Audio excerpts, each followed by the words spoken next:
So we had one great game and, well, one not so great game, but still playoffs. They're almost done. Welcome back to the MidWeek College Football Breakdown. I'm the AntMan. Next to me, Brandon Stevens. Next to him, Dalton Miller. Back for the penultimate podcast. We have this one, and then we'll talk about the championship after Monday's game. But man, good to be back with you guys. Great game with Ole Miss and Miami, which we'll talk about these coming up. But Indy and Oregon, that was very much one-sided. First, I'd like to jump into Oklahoma news. Yes, we have Oklahoma news today. Jason Witten, the new tight end coach for Oklahoma. Who saw this coming? Who had that on the bingo card? Somebody did. Nope. They had been talking about two or three other guys. Right. And they've been talking about the guy from Alabama. They had been talking about, was it a guy from Michigan or Michigan State? Yeah. Something to come in and be the tight ends coach, but I did not see this one coming. No, straight to the Hall of Fame. Went straight to the NFL Hall of Fame and grabbed one. Right? I mean, he's on the ballot this year. He's on the ballot this year. So okay, got it. So, I mean, this is his first time to where he's eligible to be on the ballot because you got to be out for 5 years. Okay, right. So this is the first time to be eligible for the ballot, but he'll be a definite first ballot Hall of Famer. Well, I saw the reason I guess I thought that he was because I was going over some stats just of what history of Jason Witten. He's like the number 2 tight end in the modern era. There's only Tony Gonzalez above him, and some incredible stats. And we like to talk a lot, or people like to talk a lot about Kelsey, and he's like at number 5 or 6. Jason Witten he was a dog when he was doing this, and I'm glad to see he'll be coaching our guys. But Dalton, you didn't have any clue on this?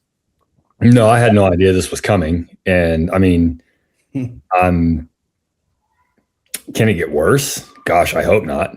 No, thank God Joe John Finley's gone. There's been begging for that for 3 years. You'd like to think that it's going to be a much more physical tight end crew from here on out, and that technique's going to get better, those type of things. But I'm just, until I see things progress, I don't know that I have a necessarily opinion. I'm not going to be the fan that comes out here and says amazing things are coming to the tight end room because I don't know that yet. And we thought that DeMarco Murray was going to be an incredible running backs coach just because of what he was able to do as a running back. But I'd love to see. I want to see progress, but and this is too much to ask. You can tell me, but I want to see it quick. I don't want to get 2 years down the road and then Jason Witten finally hits his stride as a tight end coach, and then you start to see some change with our tight end players. He's not calling the plays or any of that stuff. I just want to see our tight ends producing better, blocking better, those type of things, and I want to see it early. Physicality is a big deal when you're talking about a tight end.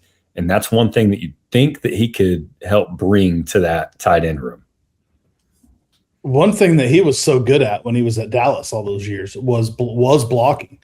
I mean, he was a physical blocker, and he made the running back room look so much better between him and and their fullbacks or whatever. But he was physical. He was physical. He's a big physical body. I kind of wondered. I mean, we have this text in the Brain Trust about signing 2 tight ends after Joe John Finley had been fired. Like 2 days later, we signed 2 tight ends. So kind of made me wonder. I mean, they got to know who their tight ends coach is going to be if they're coming. So kind of made me wonder, but I did not see this coming at all. Like Dalton said, I mean, I'm the same way. Prove it on the field. I mean, you are a first ballot Hall of Famer. There is no doubt in my mind he's getting into the NFL Hall of Fame this year. And so he'll be forever inscribed in Canton, Ohio. But that does nothing for me on a college football level if he can't come in and produce. Yeah, and I agree. It needs to happen now. Where was he coaching? He was coaching, excuse me, was that a high school? He was at high school, yeah. Yes. Yeah.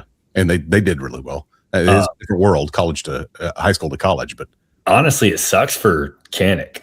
Like, I wish he's so physical, and he proved he had good hands. If he had, just some more time to develop under somebody who has been there and understands what it looks like to be a tight end. So that sucks because I really felt like Kanik could have been a very dominant tight end if he had more years under him. So sucks for him, but the type of player that Kanik was, as far as just the physicality, almost like he did not care if he was going to get hit. And he didn't care if he had a chance. Like if you were in his way, he was going to run through you. That's the type of tight ends I hope we bring in. And then we can just teach them how to be smart, where, to get good technique, those type of things. So, yeah. Let's jump into the good, bad, and ugly, because we will get to the window is narrowing between the end of college football season and when it starts back up. It seems like every single year, kind of. So let's jump into the two games we did watch this past week, Thursday and Friday. Good, bad, ugly. Up first, Ole Miss versus Miami. B, what do you got? Man, this game was just an instant classic. I mean, literally 4 lead changes in the last 7 minutes of this game, with Miami coming out on top, 31-27. But the good for me was honestly Miami's ability in some of their drives, especially late in the game, to keep things moving on third down. They were able to convert some third downs. They went 11 for 19 on third down conversions. There was a couple times they got to fourth down conversion, and they were 2 for 2 on those. I mean, that was the good for me, was Miami's offense. The bad was Miami's penalties. They had 10 penalties for 74 yards. Just wasn't disciplined at all. I mean, it was bad. They're definitely going to need to clean that up going into this national championship game against this Indiana team, who is very disciplined and plays position football. They're going to need to clean that up. The ugly for me was the opposite. Ole Miss was 2 for 10 on third down conversions. I mean, some of those ones later in the third and the fourth quarter where they really needed to convert on, 3rd and 4, 3rd and 7. They just couldn't get it done. To me, that was the story of the game, other than just it being a barn burner. I mean, it was a great game, but the story of the game, why Ole Miss wasn't able to come out on top, is they were 20% on third down conversions for this game. You talked about the penalties for Miami. One that wasn't called, a lot of people, Ole Miss fans at least, were squawking about, was the one at the very end of the game. How big of a factor was that in Ole Miss losing this game, Dalton? It's one of those, everybody, it makes it more heightened just because it's the very last play of the game. Yep. So Ole Miss can certainly come back and say, well, that's the reason we lost. But you got to look at the game as a whole from a coaching point of view. When you had chances to win, I mean, you look at time of possession. So a lot of things that Uncle B talks about are the same. Great game for one, but you look at time of possession. Ole Miss wasn't able to keep drives going, and they were. My bad for Miami was they gave up big plays. So defense was physical, and they got Ole Miss off the field on third downs when they needed to, and Ole Miss didn't convert a fourth down. But Miami's defense, they gave up the 73-yard touchdown to Kwan Lacey. They had 4 different receivers gaining over 20 yards on big plays, and Ole Miss was able to strike quick when they needed. That's not good when you're talking about going and playing an Indy team who has a quarterback that just seems to be way better than everybody else right now. Yeah. So that would have been the bad. I don't think that Ole Miss can look at that one play and say that's why we lost.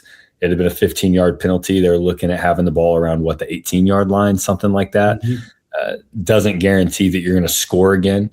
Did the refs miss it? I don't know. Maybe, probably, but still, it was hard.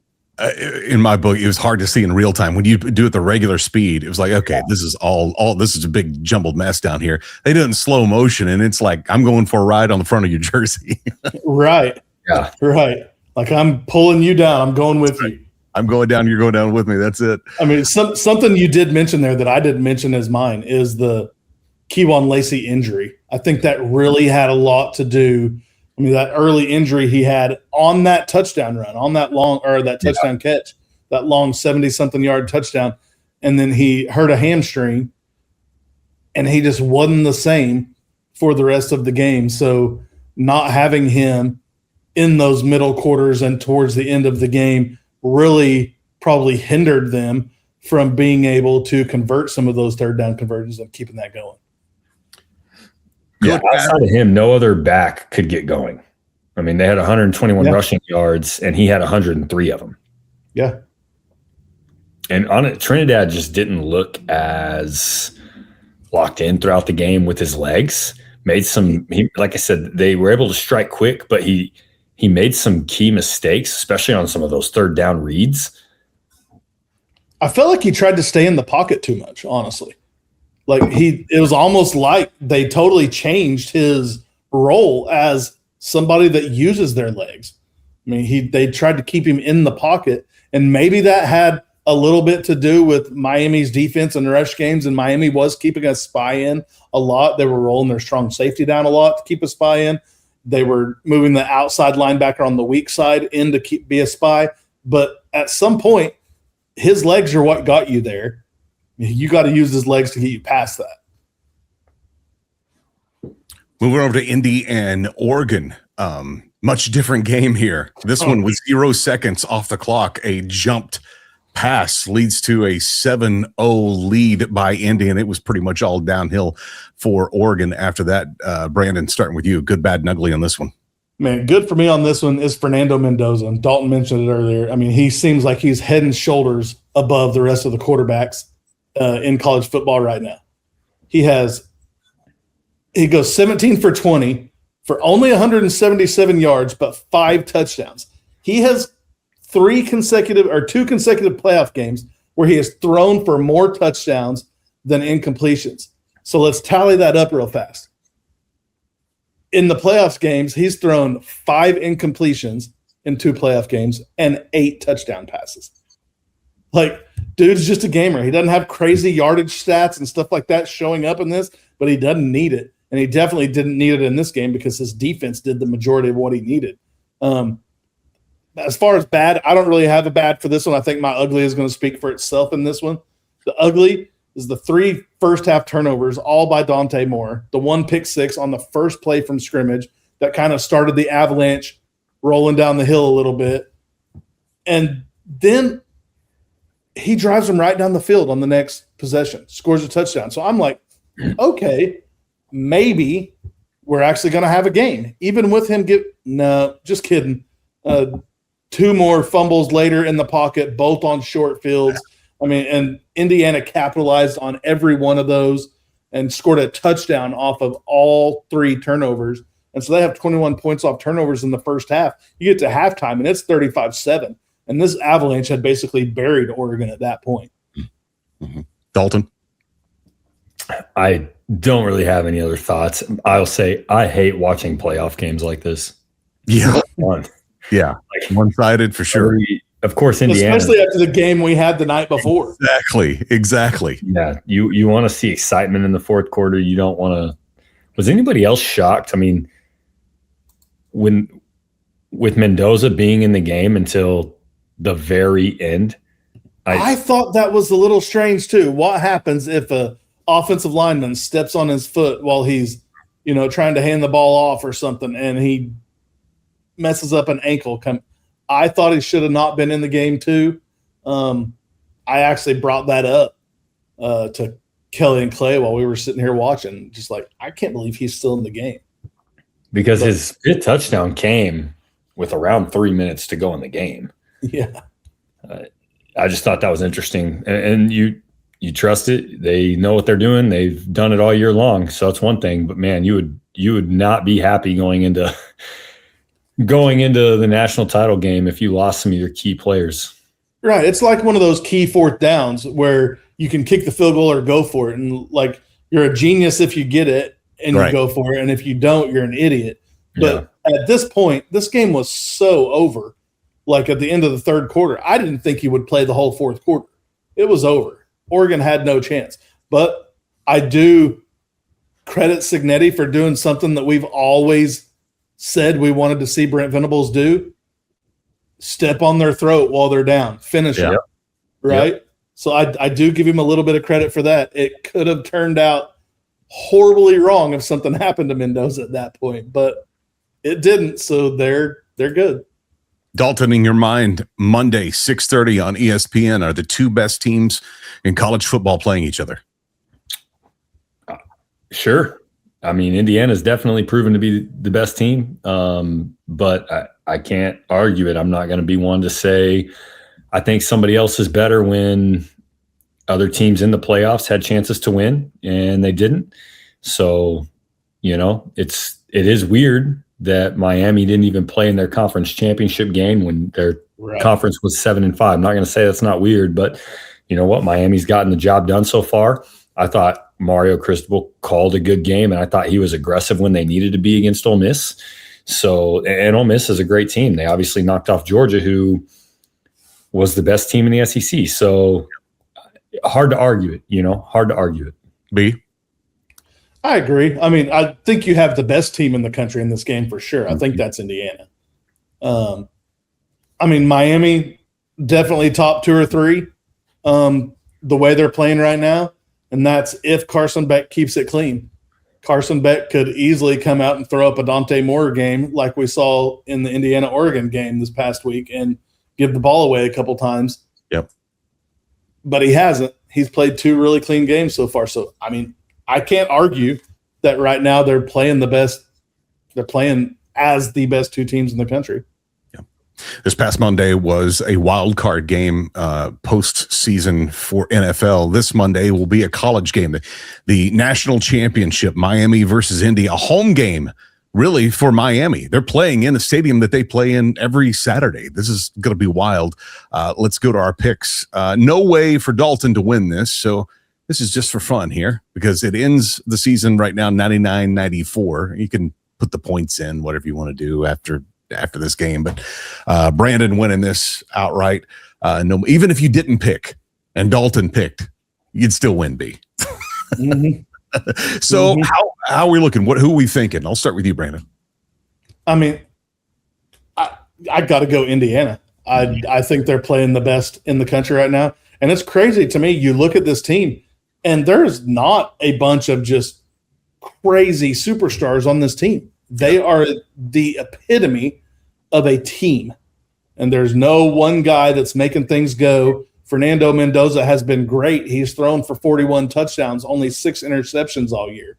But he's not – I mean, you look at his game last week. He threw for 177 yards. Like, he had 5 touchdowns in those 177. But he only threw for 177 yards. Yeah. I know Miami's defense is really good, and that's going to be an interesting matchup between Miami's pressure that they like to get and their cornerbacks on the outside that can cover anybody against this Indiana offense that just moves like a machine. The question for me is going to come whether Miami's offense can move the ball on Indiana's defense at will like they have against some other teams. That's the question for me. I'm picking Indiana. I think Fernando Mendoza and Kirk Cignetti are going to be hoisting the trophy at the end of the night. That's my pick. Where are you at, Dalton? Yeah, I agree. I don't see Miami winning this game. I also don't really see Miami covering the 8.5. I think Indiana covers the 8.5. Another big thing is even when things go bad for Miami, you don't know it. It doesn't phase them. They handle adversity well. They move on to the next play. For Indiana. Miami's not disciplined. Miami's very physical. But even in their win over Ole Miss, they got 10 penalties for 74 yards. That does not beat Indiana, even when you have big playability. So I don't see a world where Miami covers. I want it to. I don't want to see a blowout in the national title game. I really don't.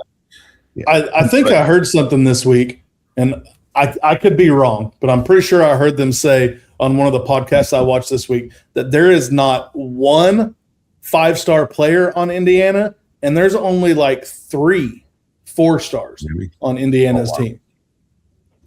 How about that? I could be wrong, but I'm pretty sure that's what I heard. That's crazy to me. I didn't go look it up, but that is crazy to me if that's the case. And, I mean, you look at Miami's team, and they have 5 stars all over their field. So that's what I was saying earlier. I mean, they have crazy talent, but, I mean, we'll see what happens. Mario Cristobal has it going in the right direction for sure at Miami, but I just don't see anybody beating Indiana. Yeah. The ugly before the game is the NCAA allowing this game to be played on a Monday night. So dumb. Why did we have college football on Thursday and Friday night when we haven't done that all season? Why is the national championship game on a Monday night? Put it on Saturday night. Yes. It just drives me nuts how we change everything for the playoffs. Yeah. Yeah. And, if this was hey, we're going to move it to ABC and play it, on primetime TV and network television, that might be a talking point at least, but it's not. It's on ESPN. Right. Yeah. Yeah. I mean, I don't get it either. I'd much rather it be on a Saturday night. Yeah. I mean, the day that Oklahoma wins again, that next Tuesday is a holiday for me.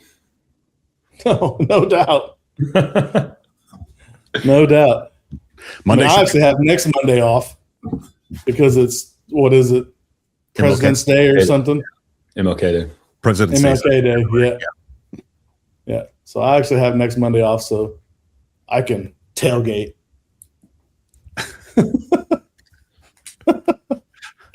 I'll probably actually be spending a lot of the day in bed because Sunday is my daughter's 21st birthday, so we will be celebrating on Sunday with her. Ah, nice.